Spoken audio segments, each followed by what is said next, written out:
Nageenyi haa dursu shamaa daawwattoota Oromaan akkam jirtu oduu ijoo guyyaa har'aa gurra isin buusuuf dhufeetiin jira.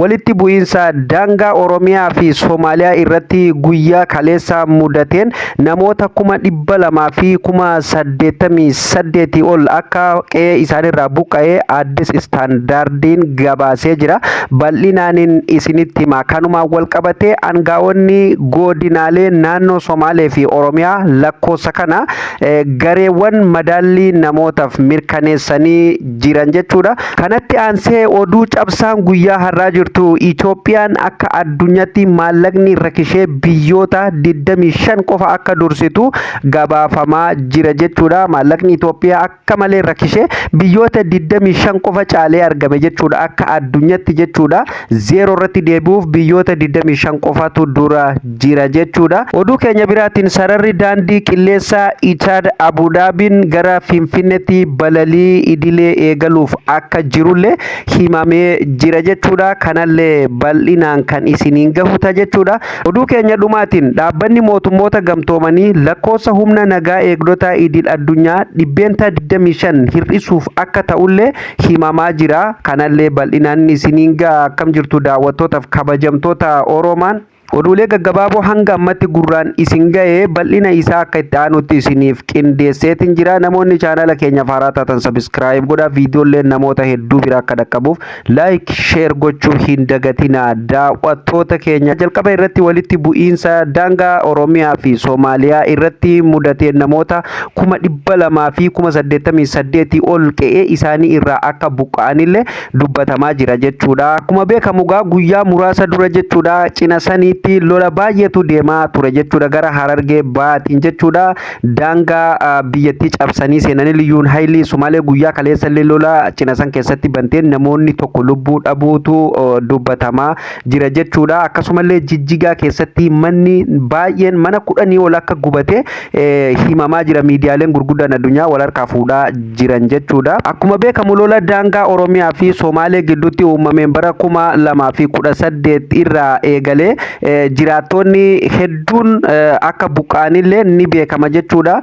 Baatii adoolessaa bara 2025 irraa eegalee jechuudha. Akka faranjiittillee walitti bu'iinsa uumameen jechuudha. Namoonni 200,000 fi 88,000 ol qe'ee isaanii irraa buqqa'uu waajirri qindoomina gargaarsa namoomaa kan dhaabbata mootummoota gamtoomanii beeksisee jira jechuudha. Aangaa'onni godinaalee naannoo Somaalee fi Oromiyaa lakkoofsa kana gareewwan madaalii namoomaaf mirkaneessuu ibsanii jiran jechuudha. Walitti bu'iinsi kun waldhabdee yeroo dheeraa ture furmaanni waraanaa argamuu dhabu. Kanaaf riifarandamii bara 2014 irraa eegalee fi kan irra deddeebi'ee mul'atu irraa akka ka'e hubachiisanii jiran jechuudha. Waldhabdeen dhiyoo kana dura buqqa'iinsa jumlaa kan fide yoo ta'u jechuudha. Walakkeessa bara 2018 namoonni miliyoona 1 ol yeroo dheeraaf buqqaatiif akka saaxilaman ni beekama jechuudha. Waldhabdee fi jeequmsi walakkeessa ji'a adoolessaa bara 2025tti irra deebi'ee uumameen buqqa'iinsa bal'aa kan fidee fi lubbuu namaa fi miidhaa bu'uuraalee misoomaa irraa ga'uu qorannoon madaalii saffisaa jalqaba dameelee hedduu beeksisee jira jechuudha. Anumaan wal qabatee raayyaan ittisa biyyaa Itoophiyaa naannoo sana tasgabbeessuuf daangaa naannichaa irratti bobbaafamuu lola addaan citee fi buqqa'iinsi haaraan akka itti fufaa jiru jechuudha.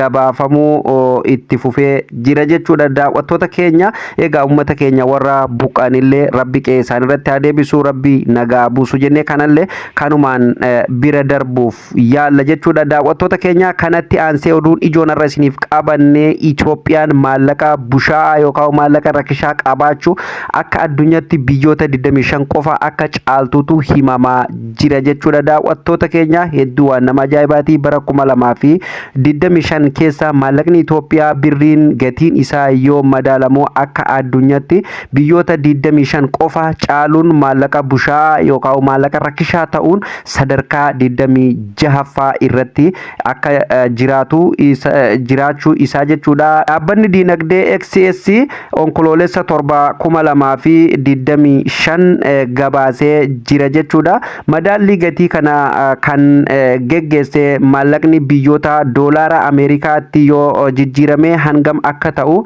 shallaguu yoo ta'u Itoophiyaan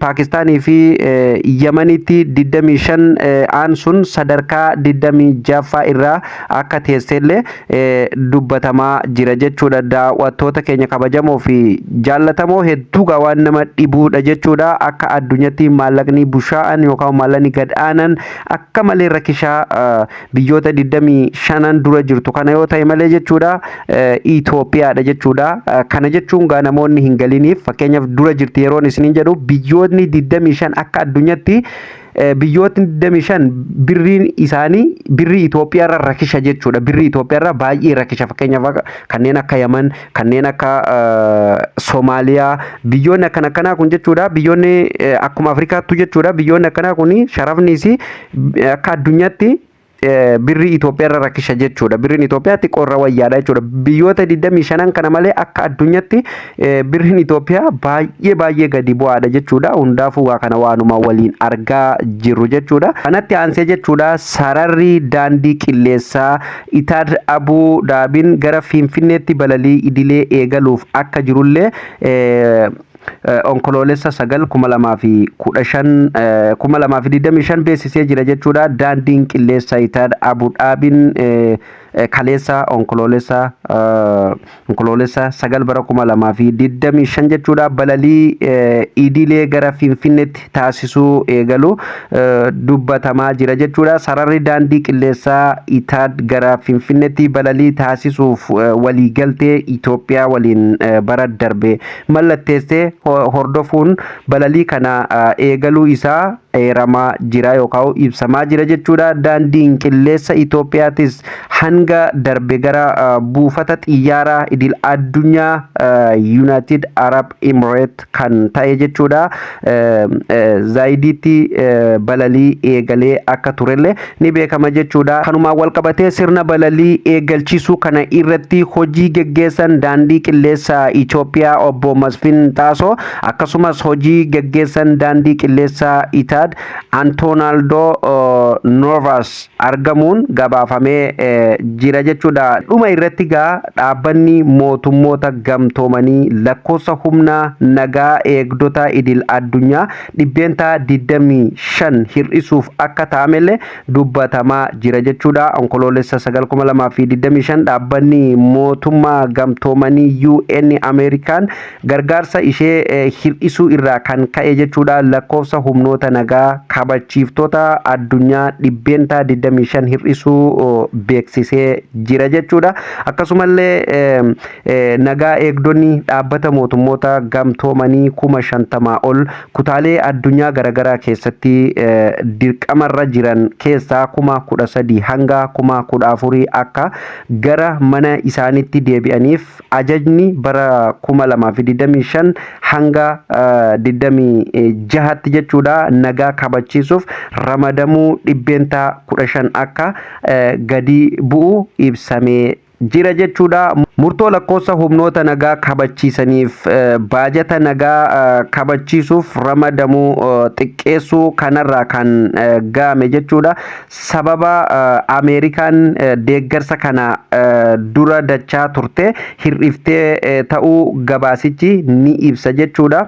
Gargaartuu dhaabbatichaa ishee jalqabaa kan taate Ameerikaan bara darbe doolaara Ameerikaa biliyoona 1 gargaaraa turus barana irraa kutuun doolaara Ameerikaa miliyoona 600 fi miliyoona 80 gargaaruuf waadaa galtee jedhamee beekamee jira jechuudha. Qondaaltonni Ameerikaa faallaa kanaan dhaabbanni mootummoota gamtoomanii baasii isaa hir'isuun bu'uuraalee nagaa guddisuu fi waraana ittisuu irratti jechuudha xiyyeeffachuu qaba jechuun akka falman himamaa jira jechuudha. biyyoonni dhaabbanni mootummoota gamtoomanii ergama nagaa eegsisuu fudhatee nagaa eegdota itti bobbaasee keessaa muraasni Koongoo Rippaabilikaan giddugaleessa Afrikaa, Sudaan Kibbaa, Libaanos, Qophiroosii fi Kosovo jedhamuun kan beekaman jechuudha. Biyyoonni kunneen warra nagaa eegsisuuf garasitti bobbaafaman jechuudha. Egaan daawwattootaa fi kabajamtoota keenya oduuf odeessaaleen gaggabaaboon guyyaa har'aa isiniif qabannee dhufne kana fakkaata jechuudha. Akka isinitti toluu fi akka warraa barattan oduulee ijoo akka keessaa dhageessan abdii qabna jechuudha. Guyyaa guyyaan oduuf odeessaalee keenya gaggabaaboo waan Oromoof Oromiyaa keessa akkasumallee addunyaa irratti ta'e argatuuf chaanaala Oromaaniif namoonni haaraa taatan sabskiraayib godhaati. Akkasumallee viidiyoon namoota hedduu bira akka dhaqqabuuf laayik sheer gochuun nu bira dhaabbatuu ni dandeessanii. Viidiyoo biraatiin amma walitti deebinutti nagaa ta'a.